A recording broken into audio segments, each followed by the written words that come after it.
같이 읽겠습니다. 너희 형제에게는 암미라 하고 너희 자매에게는 루하마라 하라. 너희 어머니와 논쟁하고 논쟁하라. 그는 내 아내가 아니요 나는 그의 남편이 아니라 그가 그의 얼굴에 음란을 제거하게 하고 그 유방 사이에서 음행을 제하게 하라. 그렇지 아니하면 내가 그를 벌거벗겨서 그 낳은 날과 같게 할 것이요 그로 강약하게 하며 마른 땅 되게 하여 목말라 죽게 할 것이라. 아멘. 호세아 선지자는 주전 8세기에 북이스라엘에서 활동한 선지자입니다.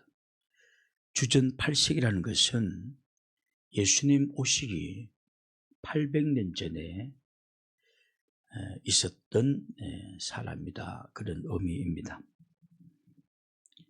호세아가 북이스라엘을 향해서 하나님 말씀을 대언할 때 북이스라엘은 솔로몬 이후에 경제적, 군사적 최고의 번영을 가져오고 있었습니다. 이 시대를 북이스라엘의 황금 시대라, 북이스라엘의 전성기였다, 그렇게 이야기를 합니다. 호세아 12장 8절을 한번 보십시오. 호세아 12장 8절에 보면 이런 말씀이 나옵니다.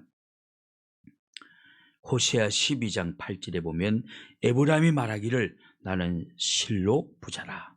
내가 재물을 얻었는데 내가 수고한 모든 것 중에서 제라 할 만한 불의를 내게서 찾아낼 자가 없으리라 하거니와. 읽은 9절에 보면 북이스라엘을 에브라임이라 그렇게 말합니다. 이 말은 북이스라엘의 지파 중에 에브라임 지파가 대표적인 지파였습니다. 그 10지파 중에 에브라임 지파가 군사적으로나 경제적으로 가장 잘 살고 부강하였던 지파였습니다. 그래서 북이스라엘을 대표해서 오늘 본문에 보면 에브라임아라고 말합니다. 사실은 이 에브라임은 야곱의 아들은 아니었습니다. 요셉의 아들이었습니다. 요셉에게 두 아들이 있죠. 에브라임과 므낫세 두 아들이 있었는데 요셉이 이 두 아들을 그의 아버지 야곱에게 데려가서 소개를 시켜줍니다. 에브라임과 므낫세입니다. 그러니까 손자인데 야곱이 이렇게 말합니다. 이제는 너의 두 아들이 나의 두 아들이 되리라. 그럽니다. 그러니까 나의 두 아들이 되리라는 것은 이제 내가 가나안 땅을 너에게 물려주게 되면 가나안 땅에서 너희 아들 2명이 다른 지파와 똑같이 땅을 기업으로 받게 되리라. 그런 말씀입니다. 그러니까 2배로 갑절로 기업을 받게 되리라 라는 의미이죠. 근데 요셉 대신 이 두 아들이 북이스라엘에서 땅을 기업으로 받게 되고 그 땅을 기업으로 받은 요셉의 두 아들 에브라임이 가장 강대하고 경제적으로도 부강했습니다. 그래서 북이스라엘을 말할 때는 북이스라엘에서 가장 대표적으로 부하고 강했던 에브라임을 북이스라엘을 대표해서 말하고 있는 것입니다. 오늘 본문에도 보면 호세아 12장에 보면 에브라임이 말하기를, 이 말은 바로 에브라임이 북이스라엘을 대표하는 지파가 되었음을 의미하는 것입니다. 여하튼 호세아 시절 북이스라엘은 솔로몬 이후에 최고의 군사적, 경제적 부강을 누리게 되었습니다. 이렇게 잘 나가면 반드시 따라오는 나쁜 그림자가 있습니다. 그것은 영적 타락입니다. 여러분 참 이상하죠? 부강하면, 잘 살면, 여유로워지면 내가 하나님을 더 잘 섬길 것 같지만 거의 절대로 인간은 그렇게 하지 않는다라는 것입니다. 그래서 가난한 자가 복이 있나니 라고 말씀하고 있지 않습니까? 날 가난한 자가 복이 있어 하나님 나라를 늘 그리워하고 찾고, 북이스라엘도 마찬가지였습니다. 이들이 부하여지자 그들은 영적 타락의 길로 가게 돼. 북이스라엘은 바알을 심하게 섬겼습니다. 호시아 2장 8절, 오늘 본문에도 나오죠. 호시아 2장 8절에 보면 이런 말씀이 나옵니다. 호시아 2장 8절에 보면 곡식과 새 포도주와 기름은 내가 그에게 준 것이요 그들이 바알을 위하여 쓴 은과 금도 내가 그에게 더하여 준 것이거늘 그가 알지 못하는도다. 이들이 다 하나님으로부터 받았는데, 하나님으로부터 받은 것을 가지고 아무것도 주지 않은 바알에게 가서 그걸 사용했다라는 것입니다. 하나님이 축복해 준 것으로 가지고 바알을 섬겼다. 그러니까 영적으로 굉장히 타락했다는 것입니다. 뿐만 아니라 도덕적으로도 타락하게 됩니다. 호시아 4장 1절 2절을 보십시오. 호시아 4장 1절 2절에 보면 도덕적으로도 타락했음을 기록하고 있습니다. 호시아 4장 1절 2절에 보면 이스라엘 자손들아 여호와의 말씀을 들으라. 여호와께서 이 땅 주민과 논쟁하시나니 이 땅에는 진실도 없고 인애도 없고 하나님을 아는 지식도 없고 오직 저주와 속임과 살인과 도둑질과 가늠뿐이요 포악하여 피가 피를 뒤이음이라. 번영의 결과는 하나님을 찬송하는 것이 아니라 하나님을 배반하고 도덕적으로 타락했다라는 것을 보여주고 있습니다. 이런 북이스라엘을 돌아오게 하기 위해서 하나님은 호시아 선지자를 보냈습니다. 하나님은 호시아 선지자를 부르시고는 조금 끔찍한 명령을 내립니다. 너는 아내를 구하는데 음란한 아내를 구하라. 그렇게 이야기합니다. 그래서 호시아는 아주 음란한 여자를 그의 아내로 구하게 됩니다. 여기서 하나의 비유죠. 근데 호시아가 정말 그 음란한 여자를 구했어요. 근데 구해가지고 우리에게 보여주는 건 뭐냐면 호시아는 하나님을 비유하고 그 음란한 여인은 북이스라엘을 비유하고 있습니다. 호시아는 아주 음란한 아내를 선택을 한 다음에 목격한 것은 그의 아내의 불륜이었습니다. 불륜을 다 본 거죠. 아내의 타락한 모습을 목격한 호시아는 가슴이 찢어지는 거예요. 내 아내가 저렇게 불륜을 저지르니 가슴이 얼마나 찢어졌겠습니까? 하나님은 호시아로 하여금 왜 이런 가슴 아픈 일을 목격하게 만들었는가? 호시아는 타락한 아내의 불륜을 보면서 호시아는 하나님의 아픈 마음을 느끼게 된 것입니다. 하나님의 아픈 마음을 호시아는 느끼게 된 거예요. 이스라엘 백성들은 하나님의 영적인 신부입니다. 이 영적인 신부인 이스라엘이 신랑 되신 하나님을 버리고 바알을 우상 숭배하였습니다. 이거 영적 불륜이죠. 이 아픈 하나님의 마음을 호시아는 이해가 잘 안 될 수도 있는데 어떤 선지자보다 호시아는 가슴 아프게 느꼈습니다. 왜냐? 내 아내가 불륜을 저지르는 것을 목격하며 가슴이 찢어지는데 그때 느낀 게 뭐냐면 우리의 신랑 되신 하나님 그리고 신부 되신 하나님의 자녀들이 그 바알을 섬기는 영적 불륜을 저지르는 모습을 보면서 하나님의 찢어지는 아픔을 호시아는 느낀 것입니다. 이것을 호시아로 하여금 가슴 아프게 느끼게 하기 위해서 하나님은 호시아에게 음란한 여인과 결혼하라라고 말한 거죠. 그 선지자는 그 하나님의 명령을 듣고 그 음란한 여자와 결혼하고 그리고 그 음란한 여자가 불륜을 저지르는 것을 목격하면서 가슴이 찢어지는 아픔을 경험합니다. 이것이 바로 하나님이 이스라엘 백성들, 바알을 숭배하는 이스라엘 백성들을 바라보면서 가슴 아파하고 가슴 찢어지는 마음이겠구나.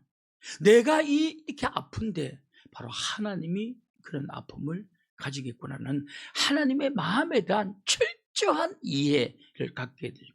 그러므로 호시아의 메시지는 너무나 처절했던 것입니다. 하나님도 타락한 백성들을, 불륜들을 보며, 타락한 내 백성, 내 영적 신부의 불륜을 보면서 나처럼 마음이 찢어졌겠구나 라는 사실을 깨닫게 되는 거죠. 느끼게 되는 거죠. 그러므로 호시아의 메시지는 굉장히 처절하고 간절했습니다. 여하튼 이렇게 타락하면 하나님은 심판할 수밖에 없죠. 하나님은 호시아를 그 죄에 대한 불붙는 분노를 갖게 만들어요. 그래서 호시아의 메시지는 너무나 강렬했을 것입니다.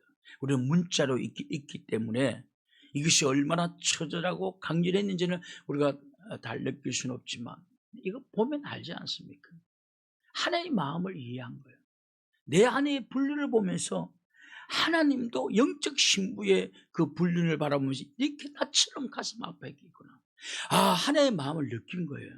그러니 호시아의 메시지는 강력할 수밖에 없고 처절할 수밖에 없었던 것입니다.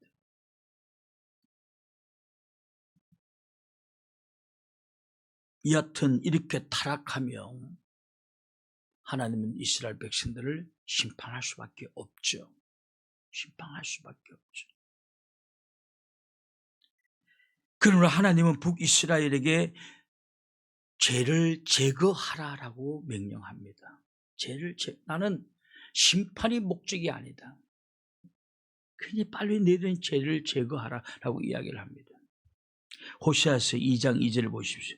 호시아서 2장 2절에 보면 이런 말씀이 나옵니다. 호시아서 2장 2절에 보면 너희 어머니와 논쟁하고 논쟁하라. 그는 내 아내가 아니요 나는 그의 남편이 아니라. 그가 그의 얼굴에서 음란을 제하게 하고 그의 유방 사이에서 음행을 제하게 하라. 죄를 제거하라.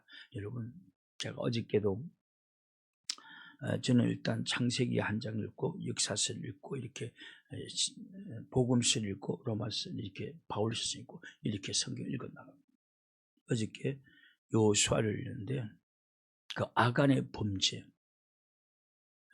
모든 지파를 나오게 만들고 지파가 걸려, 유다 지파가 걸려. 그 유다 지파에서 세라의 자손이 걸리고 세대 자손 또 걸리고 나중에 아간이 딱 걸리게 됩니다. 이게 뭐예요? 성경은요. 그러고 난 다음에 그 아이성을 공격하다 실패를 당하지 않습니까? 그 실패의 원인을 찾는데 어떻게 찾느냐 하면 죄를 추적합니다. 죄를. 모든 지파를 나오게 만들고 유다 지파를 선출되어주고 그 중에 또 누구의 세라 또 나중에 아간까지. 이게 뭐냐면 죄를 추적하는 거예요. 죄를 끝까지 추적해서 그 죄를 발견내고 뽑아내고 그 아간을 뽑아내서 완전히 돌로 쳐 죽입니다. 죄가. 그러고 난 다음에 다시 아이성을 공개할 때는 승리합니다.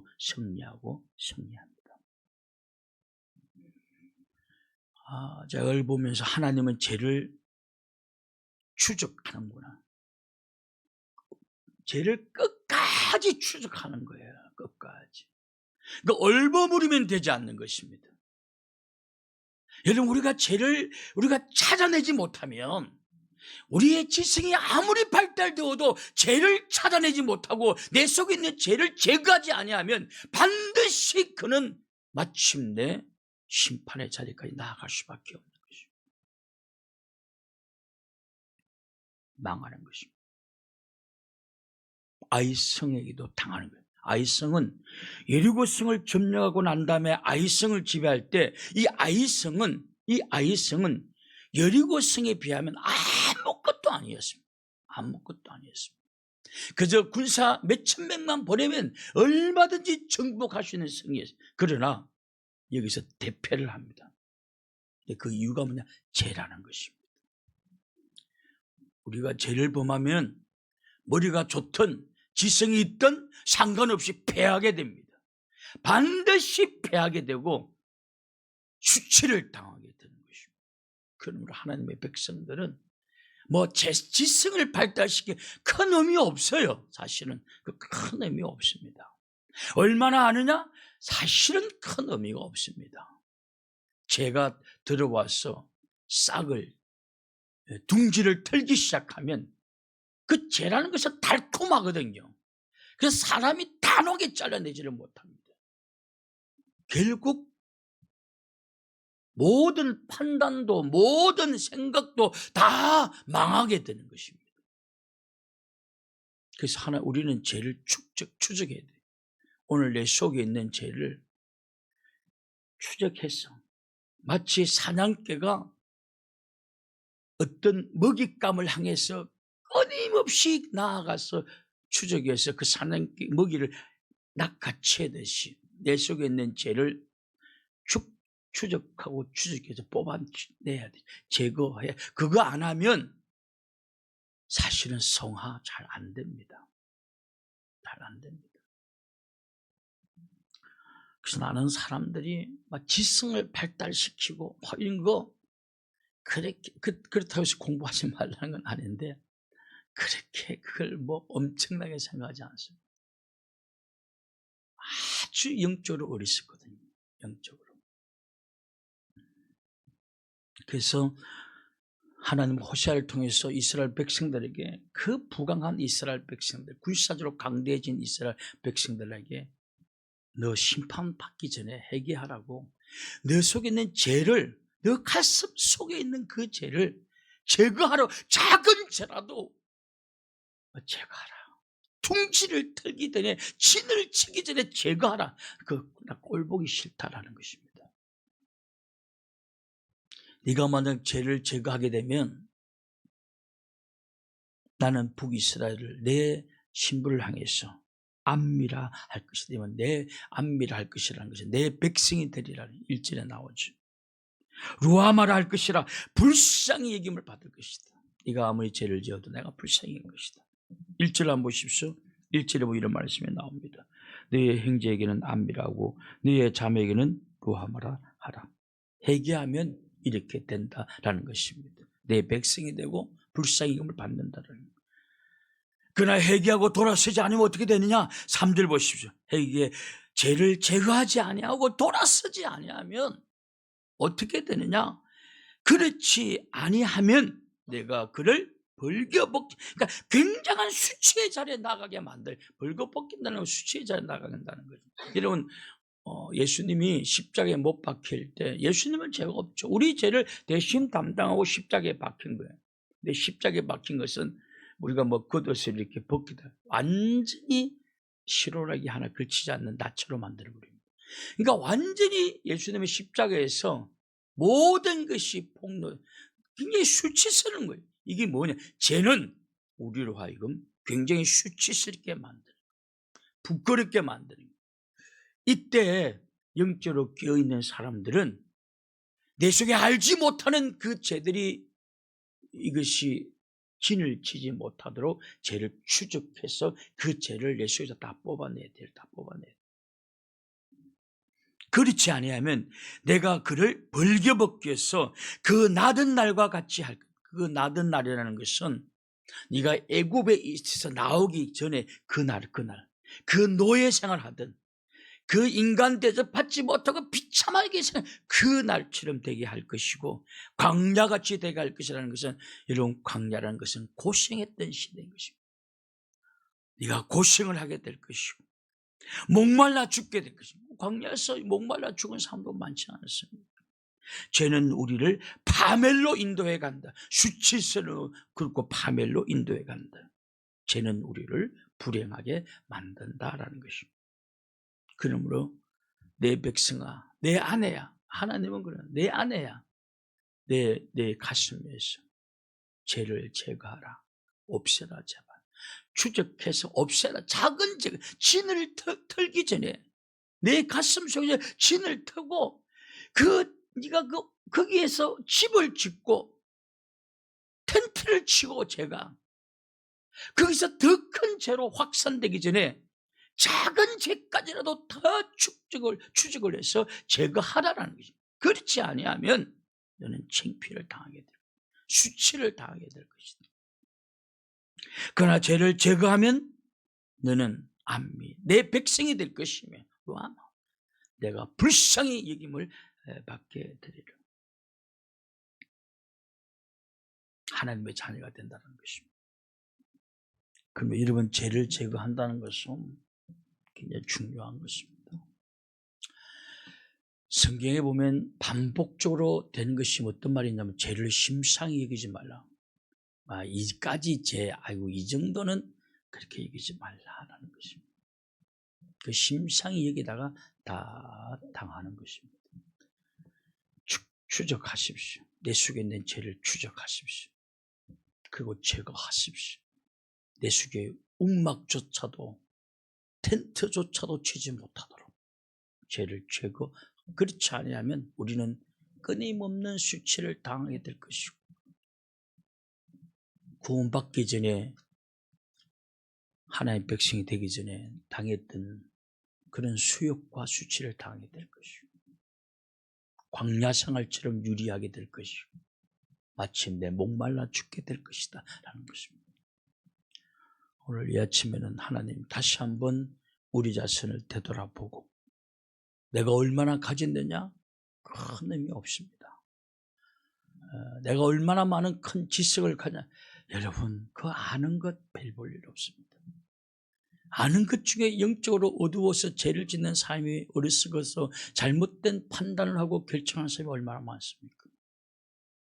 죄를 제거해야 하나님 나라를 보게 되는 것입니다.